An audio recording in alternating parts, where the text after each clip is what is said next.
Welcome to my vlog. Um, sa mga nagtatanong, bakit ako malungkot? It's just, I have a lot of problems. I've been in, basta ang dami kong problema. Tapos, nalipat pa ako dito sa bahay. Na-assign pa ako sa bahay na actually, si madam ko is mabait. Yung amo ko namang lalaki is masungit. Tatlo lang kami dito kapag weekdays. Pero pag weekend, sobrang pagod ako kasi nandito yung mga apo niya. Binilang ko yung mga apo nila 11 or di ko pa nakita yung iba. I think 15. Yun ang sabi ng amo kong babae. Kasi 5 anak niya, may mga anak, yung iba 3. Yung may ibang 4, tas may ibang 2. Yung parang ganun. Tas parang magkakasabay lang sila. Nag-asawa. Yung mga anak nila. Tapos Christmas is coming. Ang lungkot ko kasi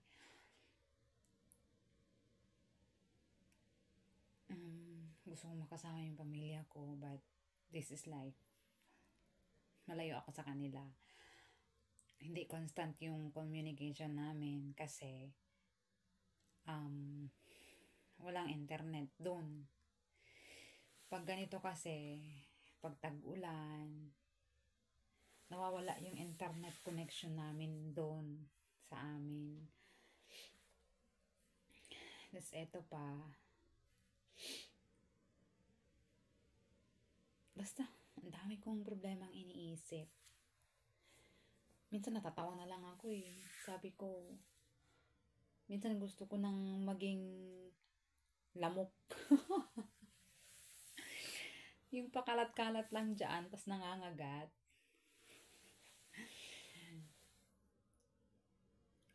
Kaya nga minsan, kahit na nasa trabaho ako, naluluha ako. Yung parang naiiyak ako kasi iniisip ko, kumusta na kaya yung mga anak ko? Magki-Christmas party na sila pero as in, taghirap kami. Parang hindi masaya yung Pasko. Parang para sa akin, hindi masaya yung Pasko nila. Pero hindi ko naman winish yun na maging malungkot sila. Basta, daming gumugulo sa isip ko. Ganito ako palagi pag Pasko. Nakakalungkot. Malungkot na malungkot.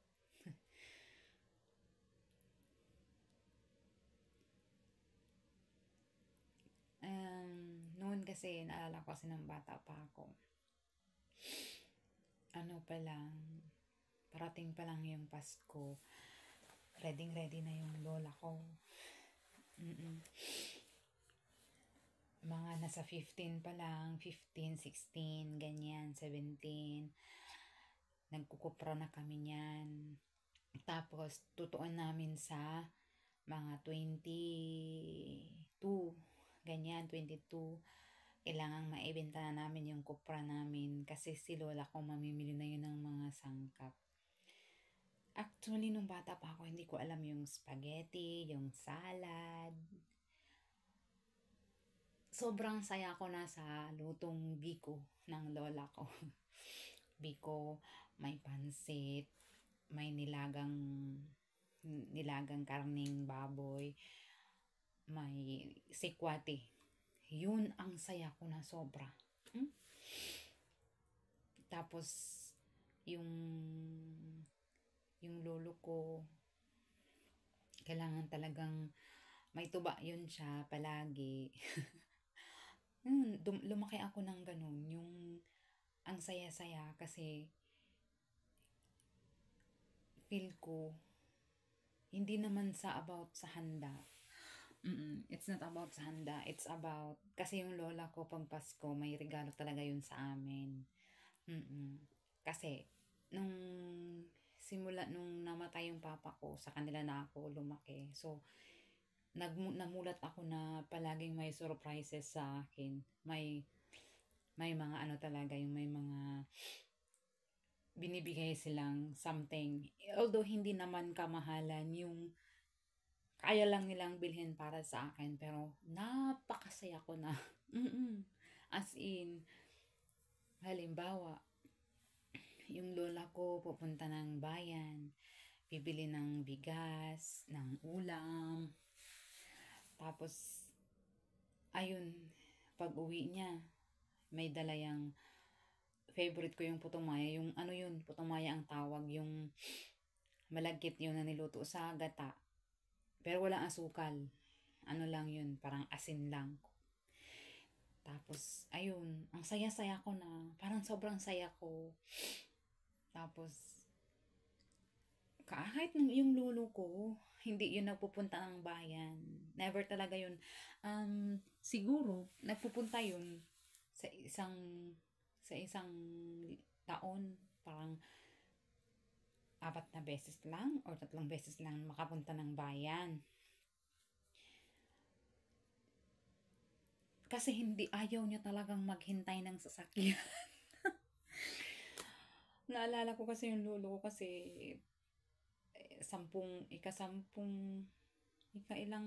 ilang taon na ba? Death anniversary niya noong 10. Naginip nga ako sa kanya kagabi.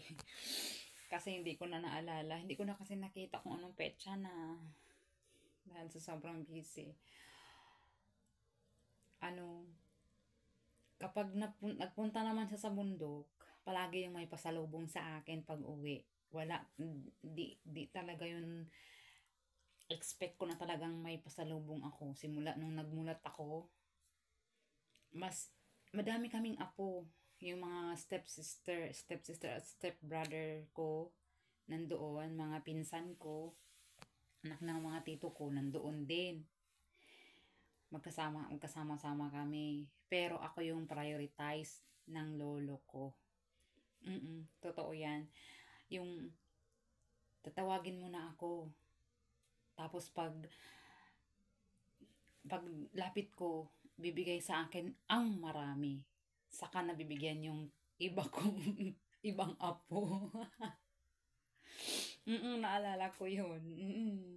Tapos pag nagbigay yun ng, pag nagdala yun ng langka, hinog na langka, tinatanggal lang niya yun ng buto. Yung parang subo na lang yung sa akin. Tapos binabalot niya sa dahon. Mas madami yung sa akin. Especially yung sa akin nakabalot ng dahon. Samantala yung sa ibang apo, nakalagay lang sa plastic or yung buo pa, yung yung tatanggalin pa. Ganun ako ka-special. Tapos pagbayabas. Ito pagbayabas. Alam na alam niya ang paborito kong bayabas. Yung pagkagat ko ay pula sa loob. Ang tawag niya doon ay limbahon. Tsaka ayaw ko ng hinog na hinog. Gusto ko yung malutong. Kaya yun ang niya, mga 4, ganun. Ganun kalalaki. Bigyan niya muna sa akin. Tapos may nakalagay doon sa kubag. Yun ang ilagay niya doon sa ibang apo niya. Tapos pag halimbawa santol. Pinipili niya talaga yung bilog na bilog. Tapos alam niya na matamis. Ganun ako ka-special sa kanila. Yung lolo at lola ko.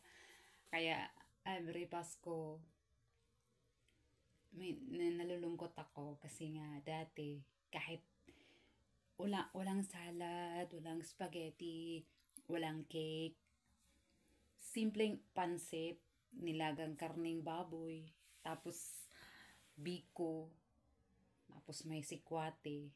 Yun ang pagsasaluhan namin sa Noche Buena. Ang saya ko, sobrang saya ko. Talaga. Wala na iiwan na nila ako. Kaya nga sabi ko sana sa isip ko, gusto kong ibigay yung kasiyahan na yun sa mga anak ko. Gusto kong sumaya din sila sa Pasko. Pero ano, wala akong magawa. Nasa malayo ako. Yun lang. Yun, ang magagawa ko na lang is to pray na maging healthy sila sa pagsalubong ng bagong taon at sa buong taon ng 2025.